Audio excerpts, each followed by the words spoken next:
Hello and welcome to Rule of Carnage. Happy New Year to everyone. Um, this is a channel, a YouTube channel, a podcasting feed on the topic of designing better miniature games. And today we will be discussing about what happens after you've designed a really good miniatures game as you want to get it to people. I have been designing miniature games and I am excited to get them to people. Mostly I've done that through publishers, but today I think in what will be the first of a sort of mini series here on the Rule of Carnage, I want to chat with Glenn about the beginnings of my own Kickstarter journey. So I'm planning to put one of my better miniature games on Kickstarter in order to get it into people's hands. Glenn is, I think it would be all right to describe him as an old hand at Kickstarter. He's had some practice, made some mistakes, learned some things. He's also very interested in Kickstarter and all the stuff around it and has done quite a lot of engagement in the community and reading around the topic. So, who better to discuss my stumbling beginnings of a Kickstarter journey with than with Mr. Glenn Ford, who should be seated on my left or my right. Yes. So I think what we'll probably do in this first episode of this mini series is I'll talk a little bit about what is the game that I'm taking to Kickstarter and how my kind of like why did I decide on doing a crowdfunding campaign. But quite quickly we will get to some of the nuts and bolts of what happens when you decide that you want to do a crowdfunding campaign. Because my goodness, do a bunch of things start happening. So we'll talk about many of those things. Not Not exactly sure how many episodes it will take to get through some of this stuff, but we'll talk a little bit about it now, and then we'll no doubt come back in a few weeks and months as things evolve and aeroplanes crash into the sea and other things happen with my campaign. Or it's tremendously exciting and successful. We shall see. Okay, cool. So I have a miniatures game, Mm. which I've talked about a couple times here and there on the channel. Here is a physical copy, which is yellow, so it's being distracted by my green screen. That doesn't matter. This is Space Gits. This is the prototype version of Space Gits. It's a silly little dexterity-based miniatures game. You use orcs, futuristic orcs, and you roll dice, and those dice control where the orc goes and where the bullets go. I think it's great. It's very fun. It's very easy to get into. It's quite obviously a beer and pretzels, potentially quite literally a beer and pretzels game, but it's got some fun new mechanical ideas and lots of opportunities for small scale kit bashing. And it's very multiplayer. All the things that I like in life. So that is a game that mostly got written in a little burst. I've still got some faction and extra rules that I can add, but it's mostly finished. And so I was sitting on this mostly finished game going, I wonder what I should do with it. And one of the things that's true is I'm trying to make miniatures games my like full-time job that actually pays for my half of the mortgage. And so I've been mostly focused on that thing that I have been focused on for a long time, which is getting publisher-backed books. And I've got more publisher-backed books coming up. But the thing about publisher-backed books is that they take ages, and even once they're released, they take ages to get paid. So I've got quite a long time between now and getting paid for some of the things that I've been selling to publishers, and so I need to make some money in the interim. That's going to be a combination of things, but I am excited about a crowdfunding campaign for, I think, mostly the compression of enthusiasm, excitement, and sort of marketing buzz. Because I can't really easily create marketing buzz around a new release. I have only got a limited number of channels with which to do it. And so I can't really create a kind of exciting moment where everyone should be looking at my game, look at me, buy the game. I would sort of release things and I would hope that it would kind of organically pick up traffic. People would play it, introduce it to their friends. And um, so I think the primary reason for me choosing Kickstarter is I want to create a moment of buzz. Mm. And a 30-day Kickstarter campaign seems like an exciting way to get people excited about Space Kits. The second reason, which I think is, not a surprise because these are basically the primary two reasons for using Kickstarter as a platform. The other is I'd like to make a nice hardback book, and I've already purchased artwork, but I don't have enough money to just make speculatively like 1,000 copies of this thing. What would be way better is I essentially go to Kickstarter, ask for the funding, and then we know how many copies we want to print, and I have cash in my bank to pay the printers, to pay the fulfillment companies, and generally to get the project delivered without a massive load of upfront capital from me. Now, I have put some upfront capital into this. I've already paid, as I mentioned, for the artwork and my time on the design. I'm going to be paying for miniatures photography and so forth. So I think those are the two reasons. Glenn, do they seem sane and sound? Yeah, yeah. I think that one of the big, I mean, the single biggest thing I think for an independent about Kickstarter is the Mm, sheer sort of foot traffic and attention that it brings to you. I think for an independent, getting eyes on what you are doing is is like pretty much the whole ball of wax. You know, you can put things up on itch, you can put things on war game vault or whatever, and you can push them in your sort of social media accounts, but hmm the amount of like foot traffic that's actually going to turn up there compared what will happen when you put even the most basic sort of Kickstarter project up is, you know, it's massively bigger on Kickstarter because, as you say, there's that that sense of this is happening now. This has got a clock on it. Yeah. This is official. I am launching a thing Mm. in a public sort of place. Um, And there's the exciting drama of potential failure, which I think is a really important intoxicating ingredient in why Kickstarter is a useful platform. Absolutely, and it gives sort of a nice, I think, a nice sort of punctuation, as it were, to Mm. like make a thing feel real, where it says this is an official launch of an official beginning. It's going to last for this amount of time, and then that launch will be over, and then we're going to enter into a fulfillment sort of remains a sort of Right. journey. So it comes with its own narrative that's Yeah, sort of understandable. Yeah. exactly, exactly, and I think that's a huge part of it.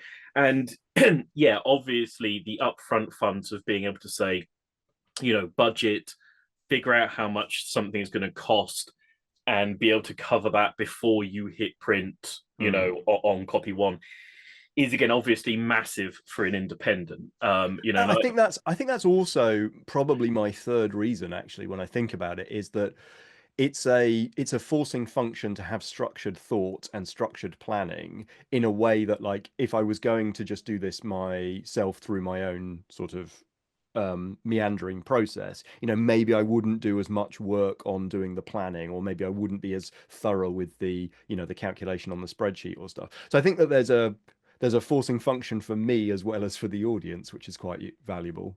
yeah, and I think this is sort of as a general overarching little bit of advice that I've got for Kickstarter is that once you hit launch on a Kickstarter, in my experience, everybody's brain sort of turns to mush Mm, between the sort of uh the seeing number go up, seeing number go down, etc., etc. It really is an emotional roller coaster ride. And ages ago I wrote a blog about the nature of the emotional roller coaster ride that is Kickstarter.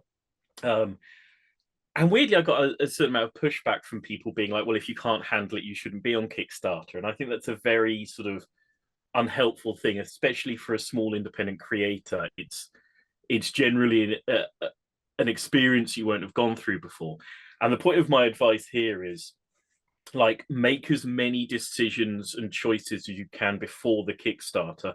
Don't trust yourself once it's launched, because mm, with the sort of that there being a crowd of people all watching you, sometimes I think it's easy to feel pressured into doing something extra that maybe you haven't budgeted for, maybe you haven't costed properly. Like famously, Stonemeyer Games was one stretch goal away from never existing, because he, during the campaign, decided to offer metal coins on viticulture and hadn't costed the shipping into the process.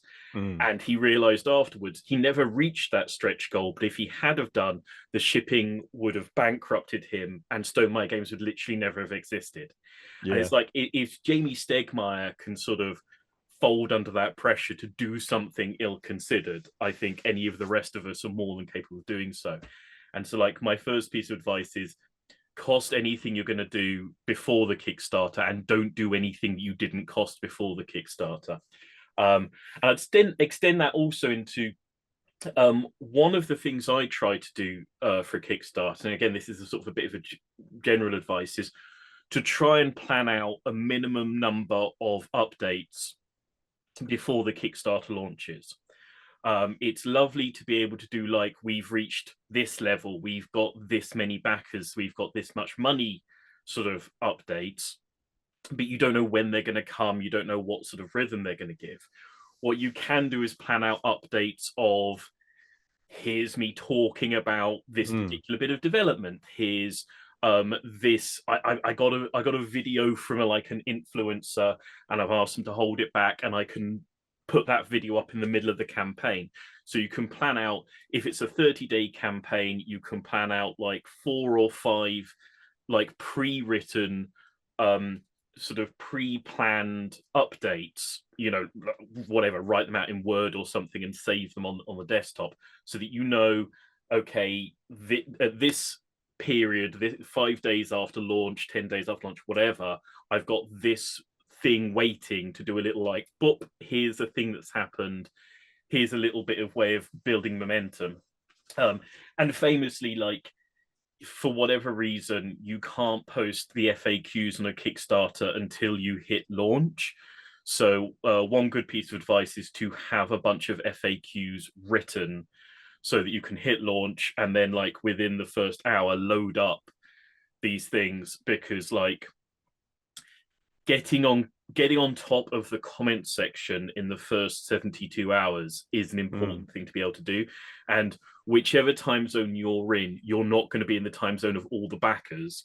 Yeah. And so having like a fairly comprehensive FAQ set to sit there and be able to answer a certain number of the frequently asked questions, so that the comment section doesn't turn into a bunch of people worrying about shipping while you're asleep, is another sort of little thing to just go, oh, this is something maybe to put on the and every one of those comments that's left hanging with a question that's something kind of fundamental or important is just like another 10 backers who don't back because they see that and they go, okay, I'm just not sure, I'll maybe come back later, and bam, you've lost them. Yeah, and like I say, particularly those first 72 hours, and this is a piece of advice that you'll hear over and over and again, is hugely important for your Kickstarter success. It's the most important period. I still think you can do sort of 40%, 30%, 40% thing between these 72 hours, the rest of the campaign, and the last 72 hours. But you need that like 30-40% minimum in the first 72 hours, or you will start seeing, you know, a significant difference in the way people react to the campaign. Because I think the backers are savvy enough to know that a campaign can still fund if it's at like 50%, you know, after 10 days. But if it's at 20% after 5 days, they're also savvy enough to know that this is sort of a wasted thing. Okay, so look, I'm going to put a pause here because this is all good advice and I've been writing it down. We've sort of cut to the end here. Yeah. So like that this isn't quite the end of the story, but during the campaign considerations is from my perspective a very long way in the future. And I am thinking about it, but like my campaign is, we'll see, but like I'm penciled a date for myself of the 21st of March. So that's a Friday. So I'll be like ready to go into a weekend where people have got like time to look at Kickstarters. Whether that's a good thing or not, we shall find out. Whether I launch on that day or not, we shall find out. And as we go into this discussion in more detail, we'll find lots of reasons why that date might move around. So I have got this game, Space Gits. Like my hope is that before I press launch on the campaign, that I am very close to having like a finished thing that is ready to go to the printers. So this is advice I've heard in lots of places. Glenn's talked about this before. I was chatting to my mate Sean Sutter about this recently because he's run Kickstarter successfully as well. And like for me, it feels right that this isn't the like I'm going to Kickstarter with a speculative product and oh, you know, if people back me, then I will make it. No, this is a thing. I've made it. I've got the Mm. artwork. I've got the rules. I've laid it out. I've got like, you know, the discussions with the publishers. I know who's printing it. You know, it's all basically ready to go. It's just like when the money comes in, so that I can show you exactly what it is. And when the money comes in, I'm basically just sending an email to the factory or the printers going, yep, Mm. let's press play on the print run. Um, and I think that's because two reasons. One is I want to show that this is not a speculative thing. I am real. This product is real. You can trust it. You can see it. I'm going to show you the prototypes. I'm going to show you the sort of the spreads from the layout, and I can show you the artwork and everything. And the other is that it doesn't mean that it just goes into like development void after the campaign, and the end of the campaign to receiving the book can be relatively quick, and there's loads Mm. of good reasons for that. Does that seems like the right approach to you? Yeah, I think that's largely a sort of necessity at the moment. So two Oh, you things. think it's a necessity?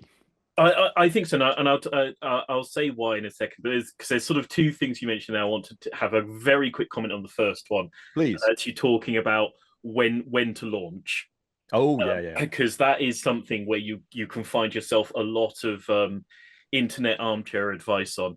The second Tuesday of May officially is the day to launch, which I think is like just the most ridiculous sort of statisticians like figuring out of when you're meant to launch.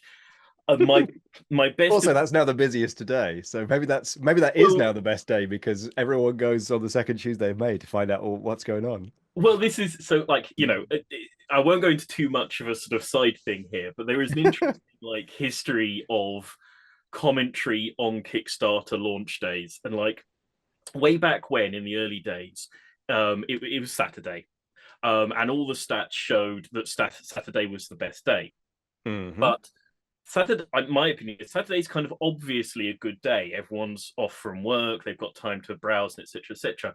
And it's hard to give advice saying do the obvious thing that you already know. You don't get a lot of hits doing that. What you did see on the early stats was there was a main bump on Saturday, and then there was a smaller bump on the day sort of furthest from Saturday, which happened to be Tuesday. You know, it Hmm. was going to be either Tuesday like a Wednesday. And it was a much smaller bump, but a weird bump. And so all Mm. the commenters came up going, oh, I've noticed this weird thing that you might not have intuitively assumed. Mm. Tuesday is the day to launch. Tuesday is the day to launch. Tuesday is the day to launch. And it got said so much that now Tuesday is the busiest day on Kickstarter by a huge margin. My point of view is kind of like, do you want to be launching on the day when you're going to get pushed off the new launches page in minutes rather Yeah. than hours? The single biggest value of launch on Kickstarter, I think, is the new projects page. Ah. Um, that page has a huge number of eyes, a huge amount of foot traffic, and it's interesting now. A lot of the commentary is no, Wednesday, Monday or Wednesday. You get the hangover of the people from the Tuesday, but you get to spend that much longer on that sort of first page. And Hmm. my personal advice is the day that you can put aside like eight Your whole day. hours Yeah. to sit on a comment section hitting refresh, and the day that you're ready to launch. You Mm. know, I launch, I then go for an hour to a 2 hour walk so I don't have to sit there looking at zero or single figure backers. I come back and there's usually a healthy number of people, and then I Mm. spend that day hanging around a computer, you know, going back. And I don't particularly care whether it's a Tuesday or a Wednesday or a Monday. Yeah. I've launched on a Saturday. My first launch was a Saturday. It went really well, and other than that, it's just been sort of the day that was appropriate at that time. Yeah, that sounds right. I'm Um, fairly used to that sort of pattern in general because I have launched a lot of videos on YouTube this year, and it doesn't seem to enormously matter which day I pick, but like I have my preferred days for mm, various reasons. But I am always aware that like the first 2 hours, sort of nothing happens, and you get like 10 views, 20 views, 120 views. And then like you come back in a couple of hours' time and it started to like gather some steam and people are starting to drop comments. And the faster you respond to comments, the faster YouTube kind of gets excited about the video and so forth. So like a video that might do 2,000 views after like going for a walk, it will still only have like 80 views. It just hasn't gathered steam yet. So yeah. Yeah, there's a little bit of sort of self-protection of like you have dreams that you're going to launch and then you're going to hit like 1 million backers in the first few hours, and those are Yeah, ridiculous it's not. dreams. But just that little bit of protection to be able to come to it when it's got a fair number of total strangers who have backed it, I think it's very healthy. On on the other thing that you were saying there about like whether or not you have to have a largely finished product. Mm.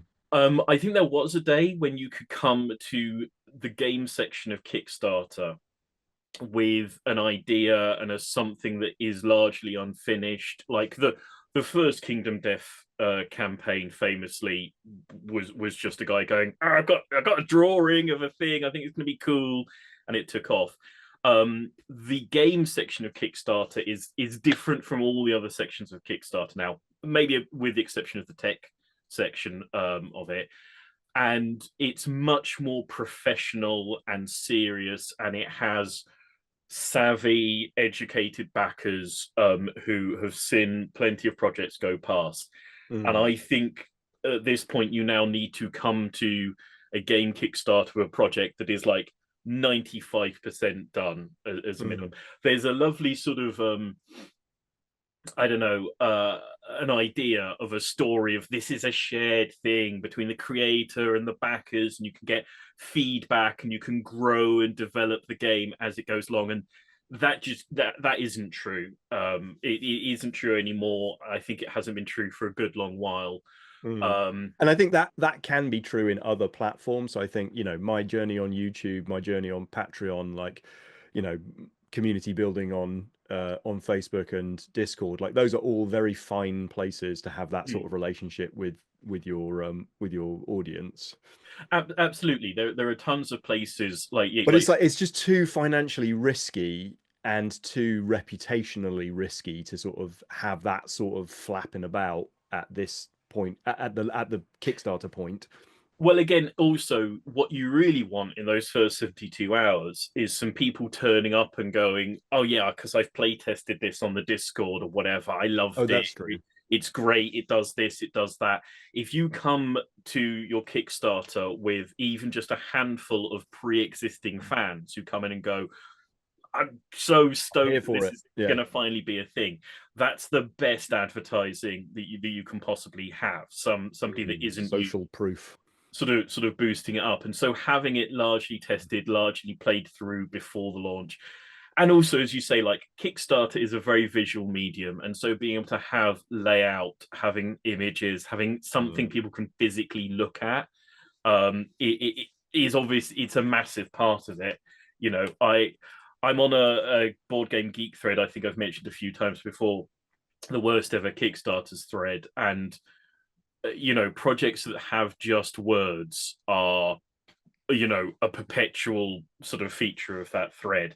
Right. You want to have something to show people, I think, for definite. Yeah, and that's why like even before I was completely certain I was going to Kickstarter with um Space Gits, like I was putting real money down with a real illustrator to do real work because I knew that that was going to be the deciding factor about whether this was even a going concern. Absolutely. And this is one of the things that is a little tricky, is that you do have to pre-invest some amount of money.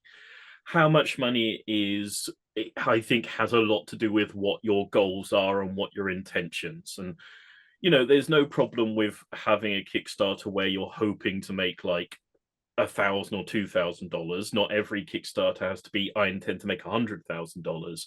Mm. But you have to sort of figure out, okay, well, this is what I want to make. Therefore, this is an acceptable level of investment. This is Yeah. where I am. Not every project is the same size. Not every project aims at the same people. And competing with every project on Kickstarter is a good way to destroy yourself in one way, shape, or form, I think.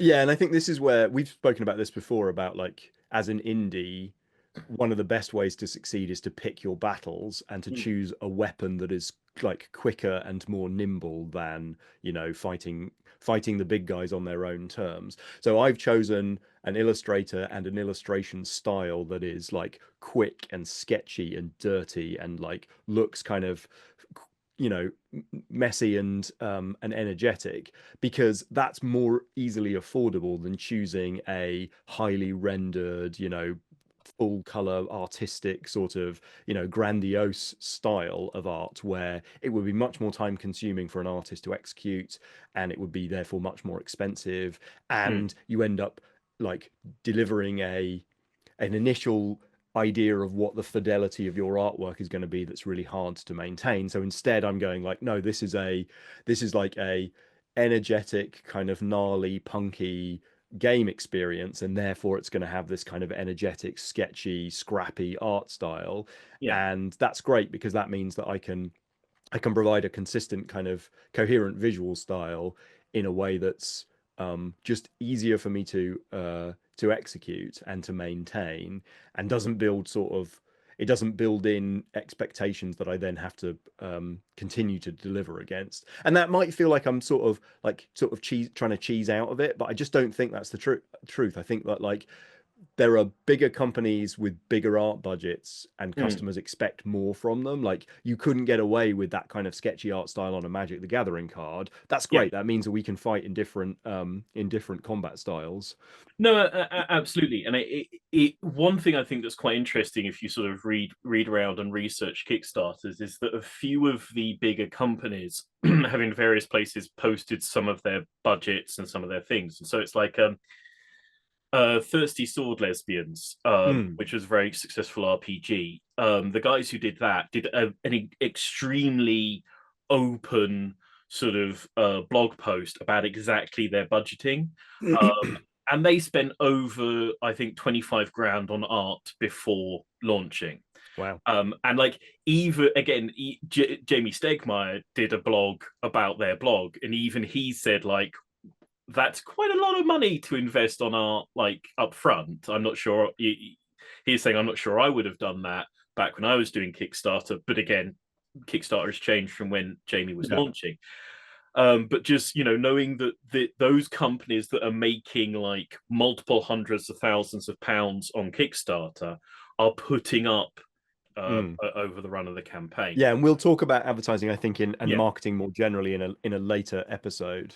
but Um, just to understand that it's like, okay, that is what puts them in that category, you know. yeah, yeah. And there's nothing wrong with not being in that category, and like I said, I think making a virtue of how small you are and how indie you are, and And I think that also folds into the way that I want my relationship with the illustrator, who's Till Forster. So Till came to me maybe a year and a half ago, and he was trying to break into the industry, and his illustration style was fabulous, and he kind of pitched some Gasland stuff at me speculatively, and we built a really strong working relationship. And so I want to sort of hero him as a partner on this game, and so on the front of the book, I'm going to put Mike and Till kind of, you know, equal billing on the front cover, so that like, because because it's really nice to have like his contribution is going to be so important to the success of this game.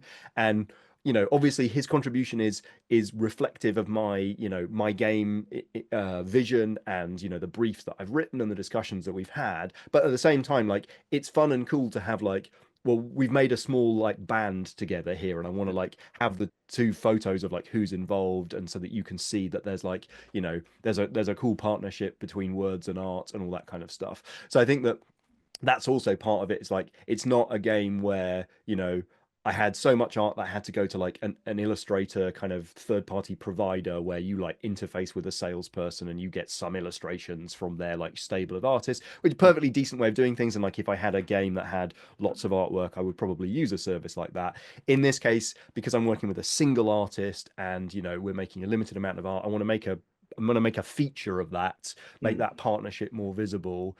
Um, and you know, in many respects, I think that Hobgoblin was very successful in doing, you know, that strong art style with Crom was a huge part of the game's success. I think we could have done more with that. I think, you know, having me and Crom like chatting together as part of the marketing, like making Crom more visible in that campaign, I think there was more we could have done. And so I reflect on how important Crom's brand and his contribution to Hobgoblin has ended up feeling in the long term. I think, with 2020, I would have gone back and been like, no, let's put Crom's name on the front. Like I've got books, with Crom's name and the the writer's name, like Crom and Daniel Freeman or whatever, and it's like that, it's got this real cool feeling to it. And so I guess that's the point I wanted to make about the art, is like Yeah. lean into the strengths and double down on them.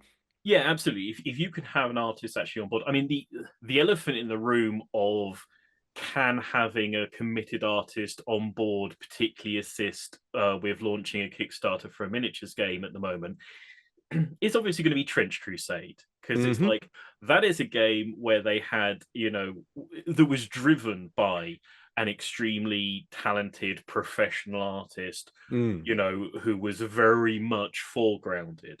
And like, yeah, most of us can't on any level afford the sheer number of man hours that artist put into developing that artwork, which is why it was such a sort of monumental success. But if you can do some little bit of that, if you can share, the vision and the viewpoint and the position of your artist, and if you can give them a bit of leeway to create something, and they're willing to partner on it, I think that's a huge benefit and like a real help.